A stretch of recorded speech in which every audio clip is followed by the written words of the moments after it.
Bismillahirrahmanirrahim. Assalamualaikum warahmatullahi wabarakatuh. Hari ini seperti biasa, gue udah lama nggak berdialog di tengah malam karena perbedaan ruang dan waktu bersama Al Mukarram Al Ustad Azrian Syagus. Please welcome Al Ustad. Waalaikumsalam warahmatullahi wabarakatuh.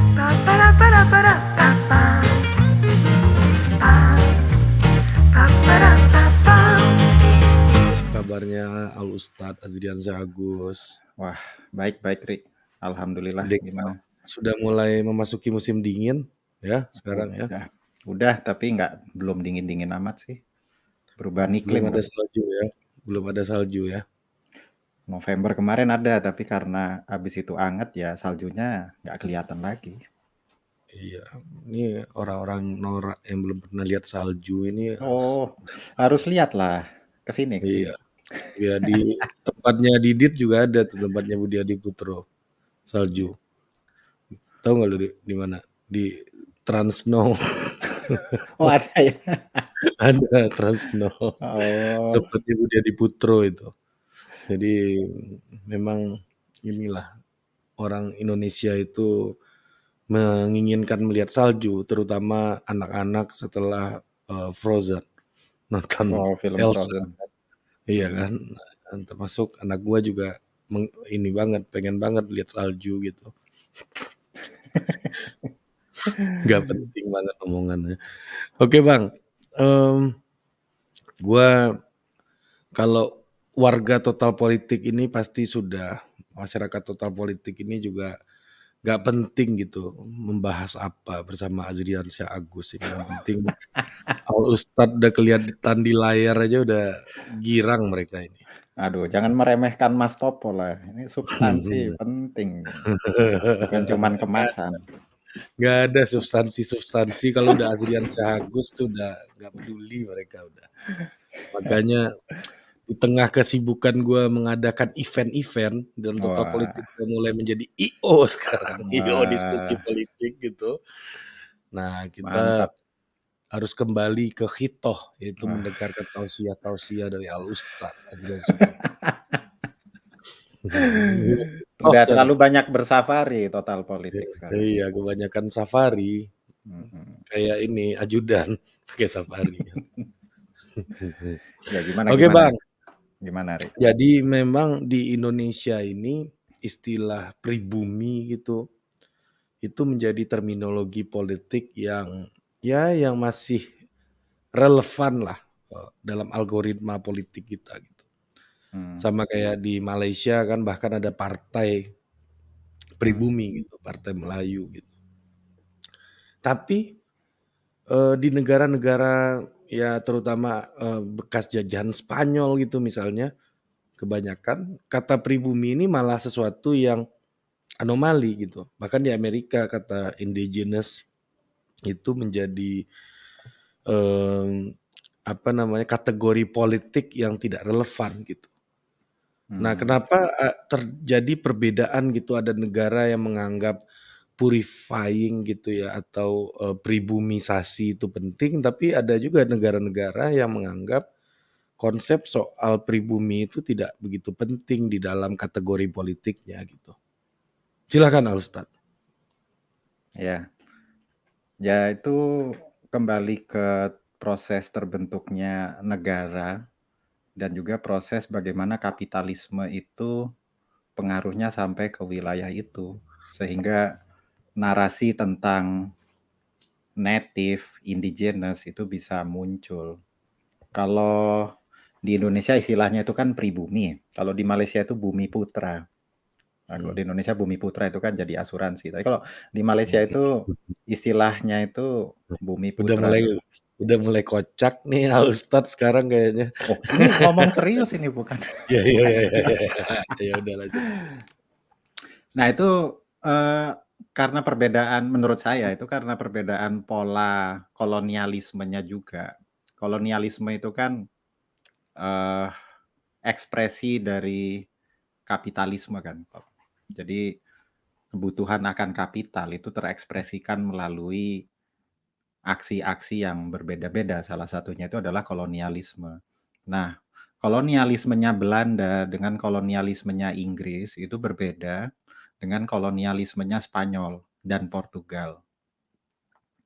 Jadi kalau kita lihat di Asia Tenggara, Malaysia sama Indonesia itu kan sebetulnya wilayah-wilayah yang dan Filipina juga. Itu wilayah-wilayah yang pertama kali mengalami penjajahan, pertama kali mengalami kolonialisme. Sedangkan kalau di Amerika Latin itu kan kolonialismenya itu didominasi oleh Portugal dan Spanyol. Yang mereka motifnya itu nggak sama. Motifnya nggak sama, mekanisme mengelola kolonialismenya itu juga nggak sama. Jadi kalau Belanda itu masuk ke Nusantara itu niatnya berdagang, tidak ada misi agama, tidak ada misi yang lain-lain. Tapi kalau Spanyol itu selain dan Portugis itu selain berdagang juga mereka itu ada misi keagamaan juga. Dan Belanda itu lebih efisien dalam menjajah dibandingkan Spanyol dan Portugis. Belanda sama Maksudnya Inggris apa itu jauh tuh? lebih efisien. Kenapa? Maksudnya apa lebih efisien tuh? Lebih efisien itu ya penjajahan itu adalah bagian dari ekspansi perusahaan. Hmm. VOC itu kan perusahaan. Hmm. Istilah sekarang tuh perusahaan multinasional. Multinational corporation pertama di dunia itu kan VOC itu. Jadi Hmm. ada berapa provinsi itu pada nanam saham, bikin VOC itu, terus nanti VOC itu bisa beroperasi di mana-mana. Nah, sedangkan seperti Spanyol dan Portugis itu bukan perusahaan, tapi langsung dari raja. Raja yang memerintahkan mereka untuk berlayar. Bukan memerintahkan ya, mereka bikin proposal ke Hmm. raja dan ratu. Terus raja dan ratu itu memberikan restu aja, terus mereka berlayar. Nah, kalau VOC itu enggak. VOC itu dari awal memang niatnya itu bisnis.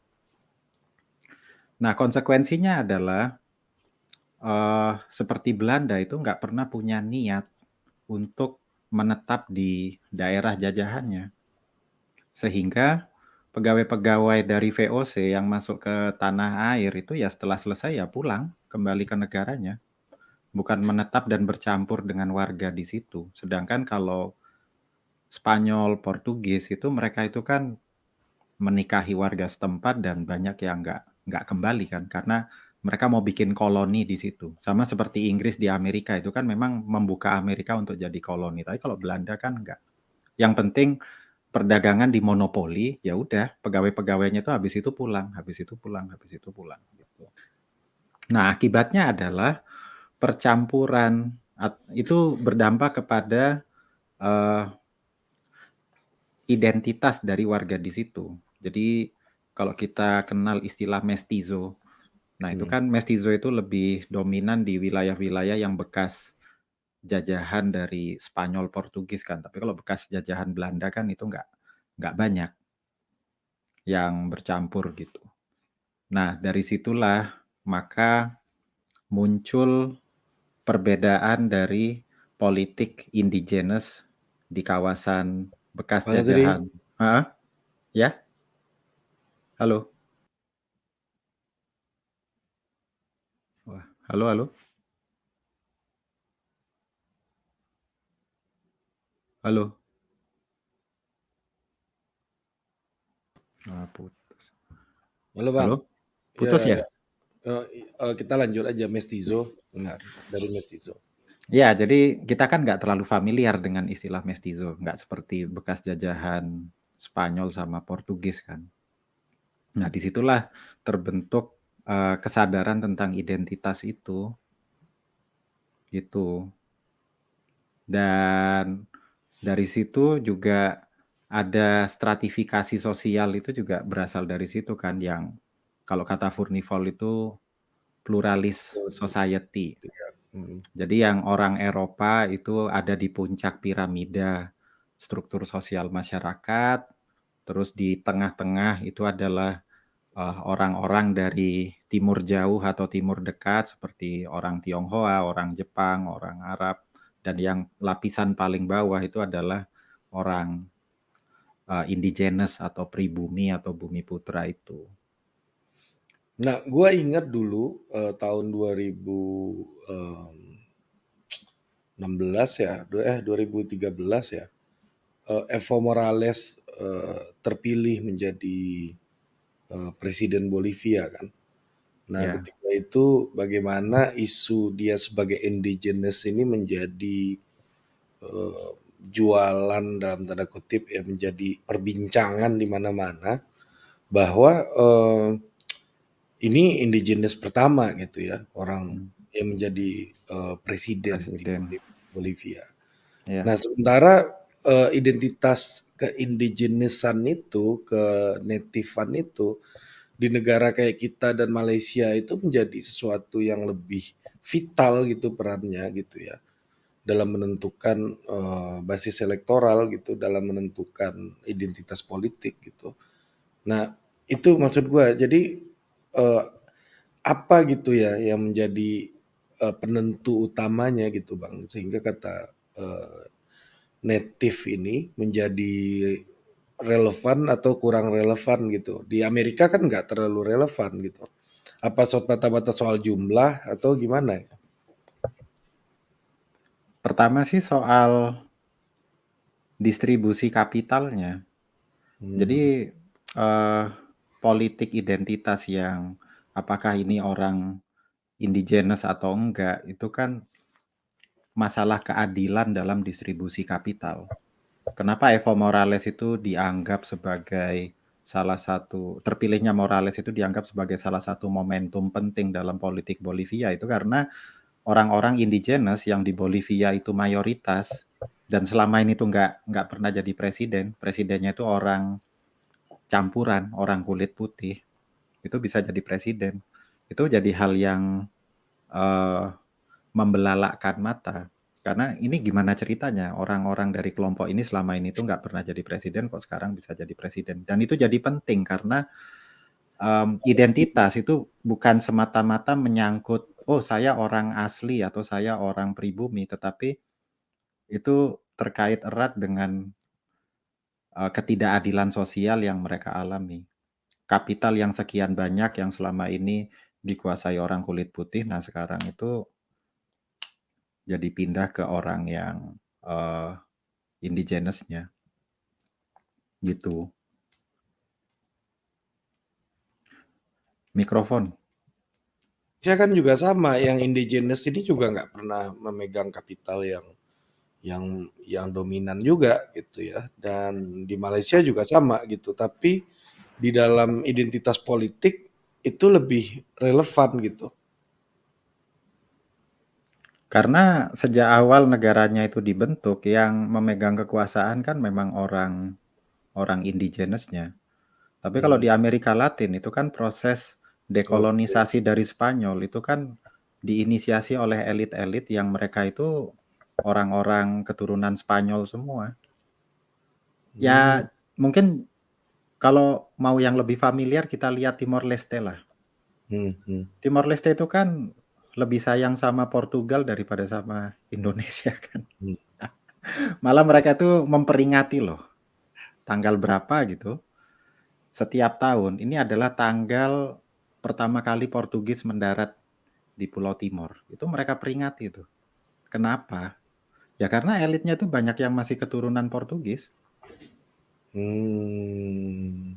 Jadi ketika negara itu terbentuk, itu elit-elit yang mensponsori terbentuknya negara itu punya ikatan darah nggak dengan penjajahnya? Ya kalau misalnya Indonesia ketika diproklamasikan itu yang memproklamirkan itu Dowes Dekker, nah itu akan beda tuh. Oh, Orang-orang Indo atau memang orang-orang yang memang masih Eropa totok gitu. Nah itu akan berbeda, itu jadi kayak Amerika Serikat. Yang mendeklarasikan Amerika Serikat itu kan orang Inggris, orang kulit putih, bukan Native Americans. Meksiko merdeka itu kan juga yang mendeklarasikan itu orang-orang keturunan Spanyol. Meksiko itu ketika baru merdeka itu, Meksiko itu pernah jadi kerajaan loh, bukan republik terus itu. Pernah Hmm. punya kaisar itu. Sebelum direvolusi sama elit-elitnya yang lain. Jadi harus dilihat dari bagaimana negara itu terbentuk dan distribusi kapitalnya itu ada di mana. Indonesia Malaysia itu kan ketika negaranya lahir, itu kan yang memang memegang kekuasaan politik itu orang indigenous-nya, bukan orang keturunan Inggris atau orang keturunan Belanda kan. Nah, kenapa kok bukan keturunan Inggris dan bukan keturunan Belanda? Ya karena Belanda dan Inggris pola penjajahannya itu nggak sama. Inggris dan Belanda itu di Asia Tenggara itu nggak berniat membangun koloni, tapi cuman ngambil untung dari perdagangan terus mereka pulang. Dikirim aja ke Belanda, kirim aja ke Inggris. Tapi Spanyol di Amerika Latin itu nggak seperti itu. Dan Filipina juga dijajah sama Spanyol ya. Tapi Filipina itu terlalu jauh, terlalu di periferi. Dan tidak banyak yang bisa diambil dari Filipina oleh Spanyol. Tidak seperti Amerika Latin karena yang didapat oleh Spanyol dan Portugis di Amerika Latin itu perak. Yang waktu itu sama kayak minyak zaman sekarang lah. Kalau menguasai perak itu bisa jadi kaya banget itu di Eropa zaman segitu. Oke. Sama kayak menguasai minyak zaman sekarang. Tapi di Indonesia orang pribuminya nggak berbahasa Belanda ya, kecuali elit-elit terdidik gitu. Hanya elit terdidik. Ya beda Betul. di Malaysia yang lebih common gitu ya. Lu pernah bilang soal bahasa Indonesia itu jadi salah satu temuan bangsa Indonesia Iya, kan. Jadi, dan itu penting. hmm, Harusnya dapat Nobel itu. ya kan. Bahkan Iya, Amerika aja yang superpower nggak punya bahasa enggak, sendiri gitu kan. enggak, enggak, Nah, enggak nah punya. itu balik lagi ke Inggris misalnya. Di Malaysia orang Inggris nggak orang pada umumnya bisa bahasa Inggris, Bang. Tapi Mm. kata lu tadi itu perusahaan yang datang, kok beda pola gitu?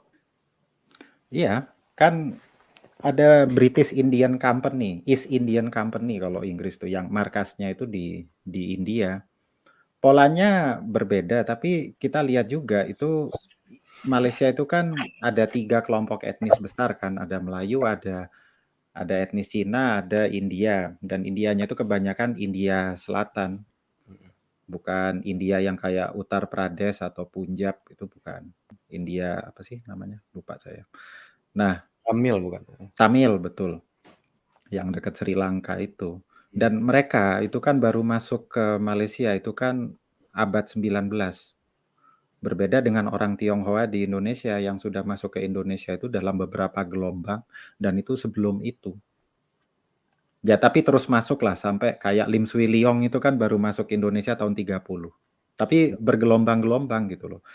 Tahun 1700-an ada yang masuk, 1800-an ada yang masuk, 1600 ada yang masuk, 1500 ada yang masuk. Tapi kalau di Malaya itu mereka didatangkan memang untuk bekerja di pertambangan. Tapi kalau yang di Indonesia itu ada yang mereka datang karena sukarela, ada yang memang datang karena dibawa dari difasilitasi oleh pemerintah kolonial. Nah, hubungannya dengan bahasa adalah dalam pluralis society itu kalau satu kelompok dengan kelompok yang lain itu tidak bisa berkomunikasi, itu bagus apa enggak tuh buat penguasa kolonial? Enggak, Bagus. bagus Karena ya. kalau yang orang Tamil nggak bisa bicara sama orang Melayu dan orang Melayu nggak bisa bicara dengan orang Tionghoa, itu kan mereka nanti akan minta tolong ke pemerintah Inggris. Mmm, Ini orang Tionghoa ini nyolong, mencaplok lahan saya ini di sini. Jadi akhirnya apapun yang terjadi, makin banyak konflik di bawah, pemerintah kolonial itu jadi semakin berarti, semakin mudah mengadu domba satu sama lain. Tapi coba kalau 3 etnis besar ini bisa saling berdialog pakai bahasa yang sama, mereka nggak butuh pemerintah kolonial, kami bisa memerintah sendiri kok, karena kami bisa berkomunikasi. mhm, menarik menarik menarik. Iya iya. Itulah sebabnya kenapa kalau kita ke kota lama ya, kota-kota yang dibangun oleh pemerintah kolonial, itu kan Di sebelah sini itu pecinan, sebelah sini itu kauman, sebelah sini kampung ini, sebelah ini kampung itu. Mereka itu kayak hidup dalam ghetto, di apa ya, dilokalisir di satu tempat, di satu tempat, di satu tempat supaya mereka itu nggak berkomunikasi. Karena kalau mereka itu tidak bisa berkomunikasi itu mengadu dombanya itu lebih gampang gitu. Dan Hmm. kehadiran negara itu jadi penting di situ. Tapi kalau mereka itu bercampur, satu sama lain bisa berkomunikasi dengan bahasa yang sama, itu kan ya, ya kalau misalnya Ari punya masalah dengan tetangga sebelah yang beda etnis, beda agama, terus bisa menyelesaikan masalah itu sendiri. Pak RT itu diperlukan nggak? Nggak perlu. Pak Lurah diperlukan kan? Nggak perlu, karena ya kita-kita aja udah selesai itu urusan. Gitu. Nah, dalam kasus bahasa Indonesia itu orang bisa berkomunikasi ya, yang Orang bisa berkomunikasi tanpa perantara, tanpa harus lewat pemerintah kolonial, tanpa harus lewat birokrasi kolonial, sehingga ya itu buat saya itu salah satu keajaibannya Indonesia kan, dengan etnis yang ada ratusan dan tiap etnis punya bahasa sendiri-sendiri. Itu mereka bisa berkomunikasi dengan bahasa yang baru, bukan dengan bahasa dari etnis mayoritas dan bukan dengan bahasa penjajahnya. Nggak seperti Bolivia. hmm, Walaupun presidennya itu indigenous, tapi yang ngomongnya bahasa Spanyol. Dan setelah Evo Morales itu jadi presiden, baru kan dia bilang bahasa Spanyol itu bahasa resmi negara dan ada 36 bahasa orang indigenous sana yang dianggap sebagai bahasa resmi. Nah sekarang kalau 36 bahasa jadi bahasa resmi itu nggak mungkin kan satu sama lain komunikasi pakai iya, bahasa itu. 36 Bos. 36, nggak bisa. Uni Eropa misalnya, anggotanya ada berapa? 27. Itu semua bahasanya bahasa resmi. Bahasa Estonia bahasa resmi, bahasa Perancis bahasa resmi, bahasa Jerman bahasa resmi, bahasa orang Slovakia jadi bahasa resmi, bahasa Czech jadi bahasa resmi. Nggak ada bahasa pemersatunya. Bukan Hmm, bahasa yang hasil dari sintesa menjadi satu bahasa baru, enggak. Nah, kalau bahasa Indonesia kan nggak begitu. Nggak kayak Filipina, Tagalog. Tagalog itu bahasanya orang Luzon Tengah, Central Luzon. Tapi orang Mindanao nggak mau pakai bahasa Tagalog. Oh itu bahasa mayoritas, sama kayak orang Batak, wah bahasa nasional kita bahasa Jawa, saya nggak mau. Itu kan bahasanya orang Jawa. Tapi kalau bahasa Indonesia kan nggak seperti itu. Bahasa Hindi juga sama, Hindi itu bahasanya orang Uttar Pradesh. Nah yang orang Tamil punya bahasa sendiri. Dan pembagian negara bagian di India itu kan berdasarkan bahasa. Yang Tamil jadi negara bagian Tamil Nadu, terus yang bahasa Bengali jadi negara bagian West Bengal. Jadi gitu. Makanya saya bilang ya bahasa Indonesia itu harusnya dapat Nobel itu. Karena Nah, jarang kayak gitu. Bang, ini menarik nih, pembagian teritorial karena lu udah nyinggung itu gitu ya. Nah, gue Mm-mm. pernah baca salah satu tulisannya kalau nggak salah Bill Rino ya dari Oh, tempat Wilrino, ya Northwestern. ya Northwestern kan. Mm-mm. Dia menjelaskan bagaimana batas-batas di Afrika itu menjadi polemik gitu ya, menjadi Mm-mm. suatu masalah karena batas negara mereka dibikin oleh Penjajah. iya koloni gitu kan, Mm-mm. kolonial gitu, pemerintahan Mm-mm. kolonial yang mana akhirnya eee, mereka itu yang bersaudara bisa terpisah, yang Ya, bermusuhan tuh bisa bersatu di satu lokasi sehingga betul. banyak konflik-konflik dan banyak penguasaan, penaklukan satu sama lain ketika batas-batas itu ditinggalkan gitu ya. Nah, Betul. seperti lu singgung tadi India, gue baru tahu juga ternyata salah satu, eee, basis menentukan batas wilayah di situ bahasa gitu ya. Bahasa. Nah, Mm-mm. apa Bang, maksud gua kenapa, di Indonesia itu bisa kita batasnya itu apa sih sebenarnya itu ya yang menentukan kita awalnya gitu ya. Kalau kita lihat kan sekarang kalau misalnya kita bicara bahasa Minang gitu misalnya, itu ada 3 provinsi atau 4 provinsi lah paling tidak yang bisa berkomunikasi dalam bahasa Minang tuh, ya kan. Ya, ya, Bahasa Jawa itu ada 2 tuh paling tidak tuh. Ya ya kan? 3 lah, 3 ya, Jogja, Jogja 1 lagi ya? mhm. Lupa gua Jogja, sorry sorry sorry. Oh itu yang paling penting itu. Ya kan? Ya ada 3 provinsi gitu ya. Iya, Nah, bahkan di apa namanya, di Indonesia bagian timur, yang mana kalau kata Pak Tamrin itu ada sekitar 700, 800 etnis di Indonesia dan ada setengahnya apa, 3/4-nya ada di Indonesia Timur dan mhm 300-nya ada di Papua gitu ya, kata Pak Tamrin tuh. Itu malah berada di dalam satu teritorial gitu. mhm. Nah, jadi a apa gitu dasarnya dalam state formation kita gitu loh, Bang? Dasarnya nomor satu jelas penjajahnya siapa. Mmm, Apa yang membedakan Delhi sama Pineng? Mereka kan harusnya satu negara tuh. Tapi mhm, coba kalau Pineng itu dijajah Belanda, itu ya jadi bagian Indonesia. mhm mhm. Atau pantai barat Semenanjung Malaya dengan pantai timur Sumatera itu kan lebih lebih dekat. Ya paling kelihatan sekarang lah orang Medan kalau sakit, terus mau pengobatan yang bagus, mereka ke Jakarta atau ke Pineng atau ke Kuala Lumpur. Ya mereka pilih ke Pineng Iya, atau Kuala Lumpur, apalagi ketika tiket udah murah kan. mmm, Orang di Batam, kalau mereka sakit, itu lebih milih ke Mount Elizabeth atau ke RSCM. Ya ke Mount Elizabeth orang tinggal nyebrang sedikit. Tapi karena Singapura itu dijajah oleh Inggris dan Batam itu dijajah oleh Belanda, ya Batam itu jadi masuk Republik Indonesia, Singapura jadi bagian dari Federasi Malaya. mhm, Sama halnya seperti Timor Leste sama kita. Karena Timor Leste itu dipegang Portugal dan Timor yang sekarang jadi NTT itu dipegang Belanda, yaitu mereka jadi terpisah.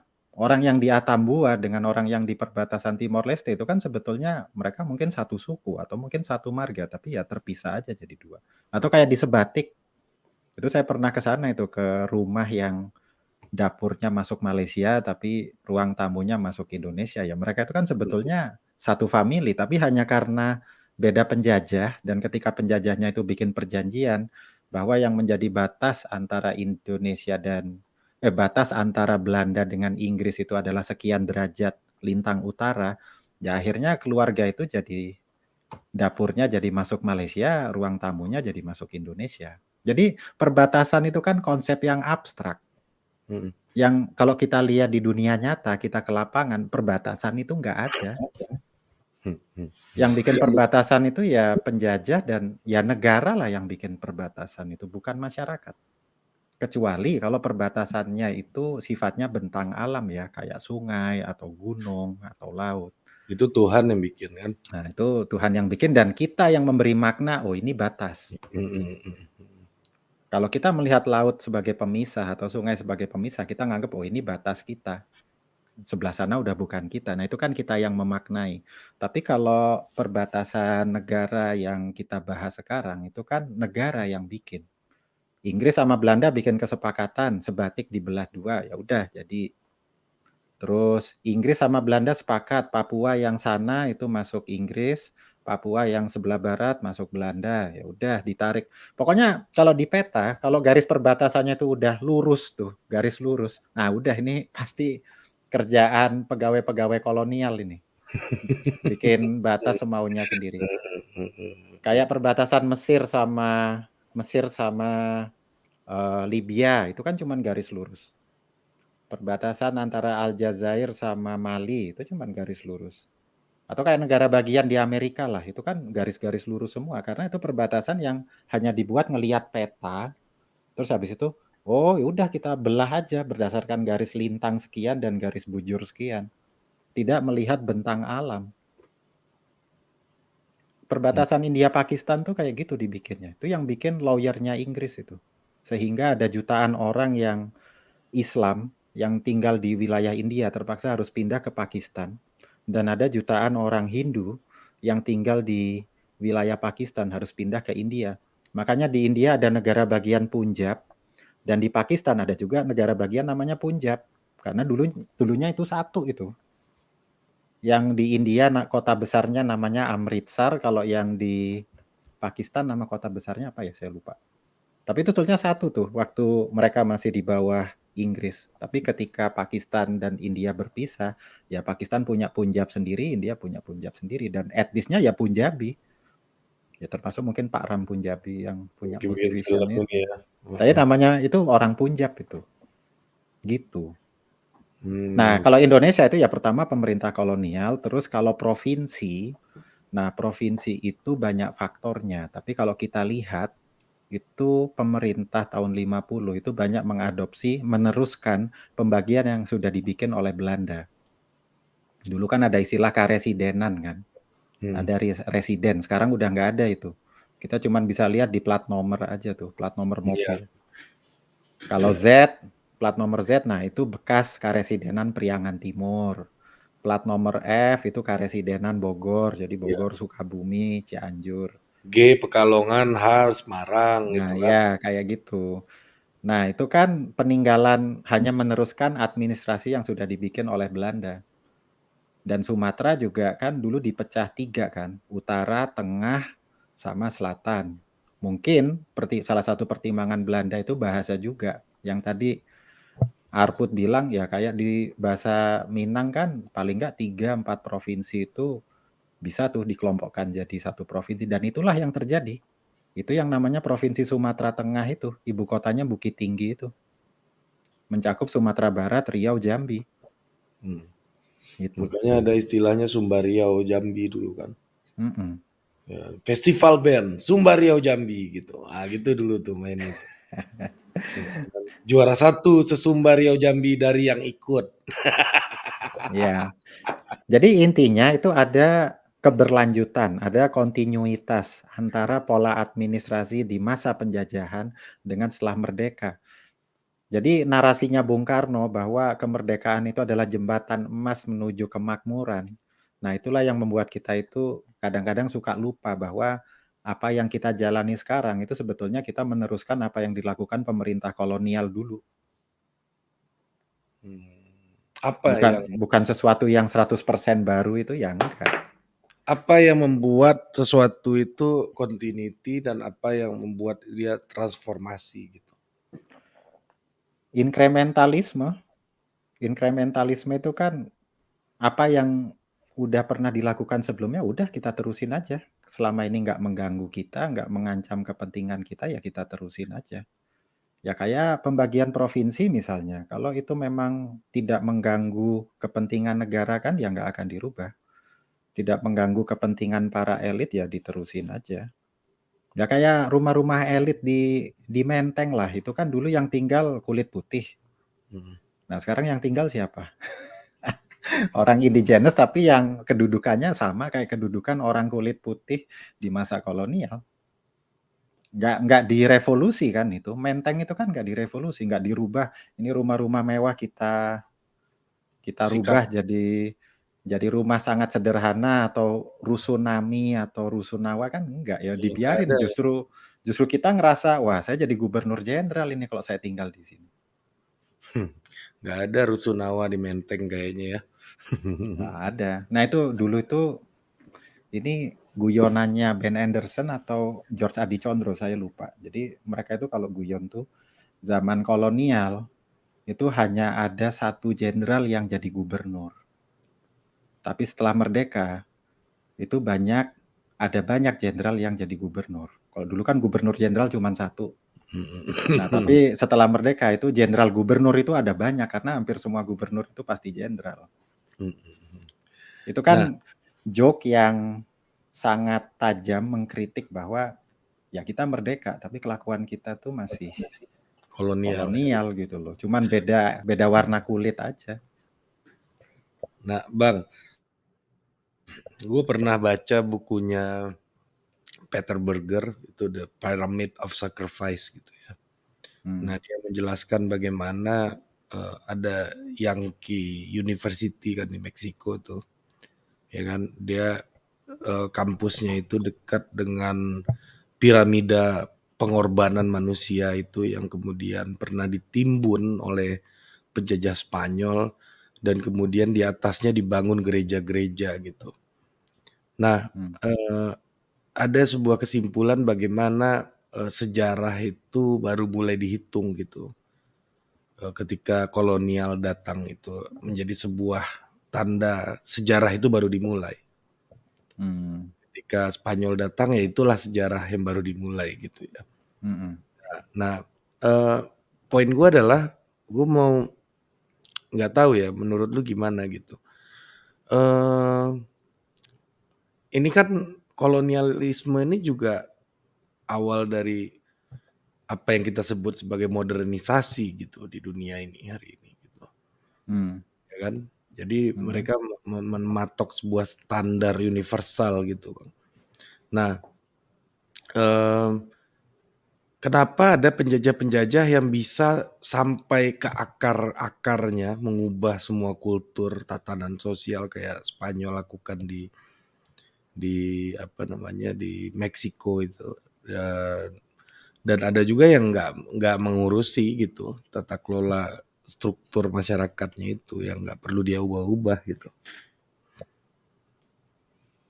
Kalau menurut Bang Arput, dari sekian kolonialis, dari sekian penjajah di Eropa, itu siapa yang paling berhasil melakukan perubahan struktural di koloninya?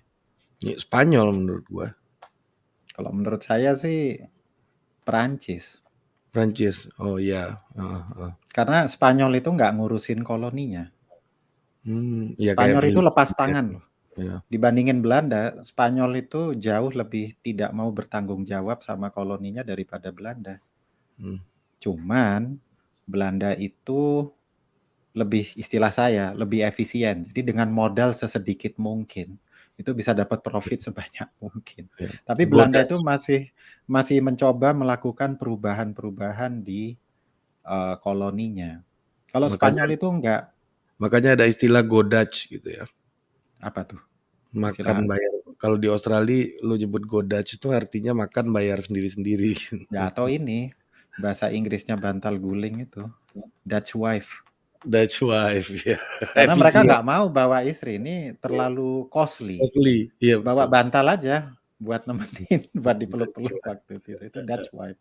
Itu jokes ya, tapi untuk menggambarkan bagaimana orang orang barat mempersepsikan efisiensi gaya-gaya Belanda itu. bener, Kalau Spanyol diserahin ke gereja, Ri. mmm, Filipina itu kan diserahkan ke gereja.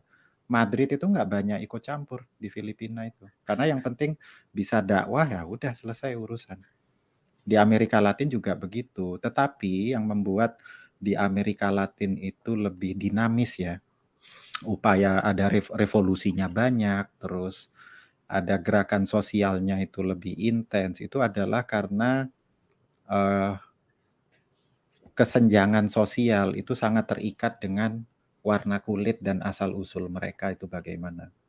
Jadi karena penjajah Spanyolnya itu banyak yang bercampur di situ, ya namanya orang yang udah bercampur ya dengan warga sekitar itu kan, kalau dia pulang ke Spanyol, dia tuh ngerasa, "Oh, saya udah bukan orang Spanyol. Saya itu orang orang Nikaragua, atau saya itu orang Peru, atau saya orang Bolivia." Tapi di Peru atau Bolivianya sendiri dia tuh udah berbeda dengan native orang asli di situnya. Tapi ya dia tetap lebih merasa saya ini orang Peru atau kalau orang orang Prancis, Bolivia. Nah, kalau Prancis itu kan baru mulai menjajah itu terlambat. mmm, Tapi mereka itu menjajah dengan bikin rencana loh. Nggak kayak Belanda, nggak kayak Inggris. Mereka tuh berencana ingin menjadikan jajahannya itu seperti Prancis. Istilah mereka itu misi pengadapan, mission civilisatrice. mission Jadi membuat jajahannya itu beradab layaknya orang Perancis. makanya ada istilah loriong gitu ya, Mm-mm. ya, Jadi Perancis itu tujuan bikin loriong, bikin rencana ingin ya, menegarakan koloni-koloni itu seperti layaknya Perancis itu bernegara. Jadi tata kotanya dibikin seperti Perancis, terus pendidikannya dibikin seperti Perancis. Ya itu paling kelihatan kalau kita ke Ho Chi Minh Aljazair itu, City atau ke Algier atau ke bekas-bekas jajahan Perancis lah. Cuman karena Perancis itu terlambat menjajah, itu ya nggak banyak apa waktu yang mereka miliki itu nggak terlalu banyak. Tapi ya namanya penjajahan tetap eksploitatif karena itu sangat rasis kan. Merasa bahwa yang paling beradab itu ya kultur Perancis, kultur orang yang di Aljazair atau misalnya di Senegal atau di mana misalnya di Vietnam itu ini bukan tidak beradab ini. Yang paling beradab kultur kami. Kalau kami yang mengatur tata kota, kami yang bikin bangunan, kami yang ngatur jarak rumah harus sekian, ini lebih higienis daripada perkampungan gaya Vietnam.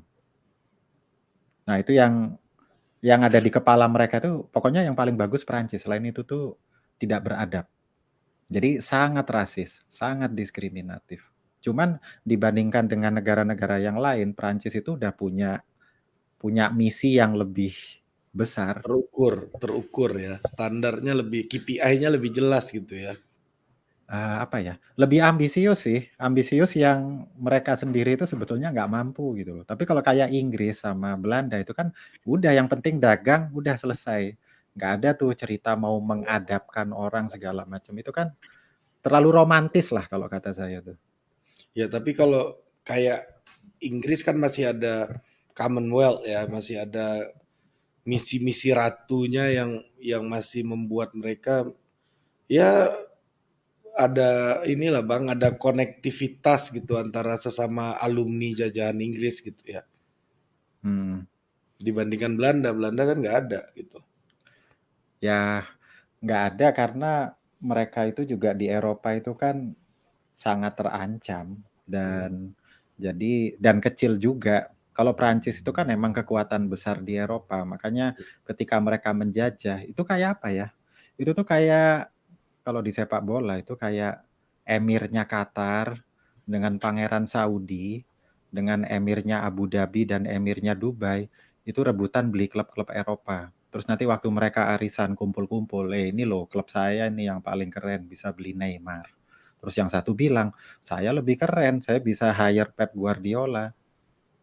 Nah, itulah yang raja-raja Prancis dengan raja Inggris, dengan raja Belanda, dengan raja Jerman. Itu kalau ngumpul-ngumpul itu memamerkan, nih loh koloni saya yang paling beradab, saya yang paling berhasil. Jadi Commonwealth itu sebetulnya ya itu cuman label aja, nggak ada ikatan yang kuat kok. Selain karena ya kami pernah dijajah Inggris dan sama-sama bisa berbahasa Inggris aja, udah. Tapi Iya. dalam prakteknya itu ya mereka baru terpakai ketika Inggris perang. Nah, mereka harus nyumbang pasukan tuh. Hmm. Kayak Perang Dunia I, India nyumbang pasukan. Selandia Baru nyumbang pasukan, Australia nyumbang pasukan. Nah, konsekuensinya apa? Karena kami udah nyumbang pasukan, kami harus dibuatkan parlemen. Dan orang India harus boleh berparlemen. Nah, itu kan tidak dilakukan oleh Belanda. Lalu Belandanya nggak perang kok. Belanda kalau perang ikut Inggris. Kan ya saya nggak tahu ya, mungkin sejarawan bisa jawab. Tapi waktu Belanda perang, itu mereka bawa pasukan nggak tuh dari dari Jawa atau dari Sumatera untuk perang di sana? Saya sih nggak tahu. Kayaknya sih nggak ya, nggak seperti pertempuran Gallipoli, India ngirim pasukan Gurkha gitu kan, kayaknya enggak. Ya, tapi dia ngirim buruh tebu ke Suriname iya dari Ya, ke Suriname ke ya. Jawa. Hmm. Sama ini mereka bawa pasukan dari Afrika Selatan ke Jawa tuh. Di Purworejo tuh banyak. Sisa-sisanya tinggal di situ. Londo Ireng kalau kata orang-orang situ. Ini orang Belanda tapi kulitnya hitam karena dari Afrika Hmm. gitu. Orang tahunya dia orang Belanda ya. Ya orang Afrika tapi karena wilayah dia itu dijajah Belanda ya apa tuh kewarganegaraannya ya jadi Belanda. Makanya Hmm. negara itu kan sesuatu yang abstrak. Iya betul betul. Itu kesimpulan diskusi kita malam ini. Negara adalah Nggak sesuatu jelas yang ini diskusinya. Awalnya menarik. ngomong apa, akhirnya ngomong apa. Ya, tapi menarik. Ya akhirnya itu juga abstrak aja tuh semuanya. Indigenous ini abstrak juga sebenarnya kan. Abstrak karena itu kan bagaimana kita memaknainya aja dan bagaimana orang luar memaknainya. Dan negara itu butuh kategorisasi. Karena kalau nggak ada kategorisasi, negara itu nggak bisa eksis. Makanya sensus itu penting. Karena dengan sensus itu, negara bisa tahu ini ada berapa orang di wilayahnya, dan dari sekian orang yang ada di wilayahnya tinggalnya di mana, nyari duitnya, nyari nafkahnya bagaimana.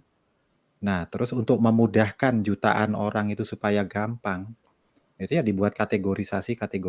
Oh, kalau tinggalnya di pantai barat Sumatera, ini namanya orang Minangkabau ini. Terus kalau tinggalnya di pantai timur Sumatera yang sebelah utara, ini orang Deli, Melayu. Ini orang Jawa, ini orang Sunda. Ya tujuannya supaya nanti untuk majakinnya itu gampang, makanya disensus. Sama nanti kalau mau perang, nah untuk ngerekrut itu gampang. Oh, di Batavia ada sekian juta, di Jogja sekian juta. Ya kayak wali kelas ngabsen murid di kelas itu loh. Kalau dia nggak tahu jumlah muridnya berapa, orang tuanya kerjanya apa, tinggalnya di mana, itu kan susah dia mau mengelola kelas. Oke. Oke Bang Azri, terima kasih malam ini Bang Azri. Sampai jumpa lagi di Total Politik berikutnya. Dah.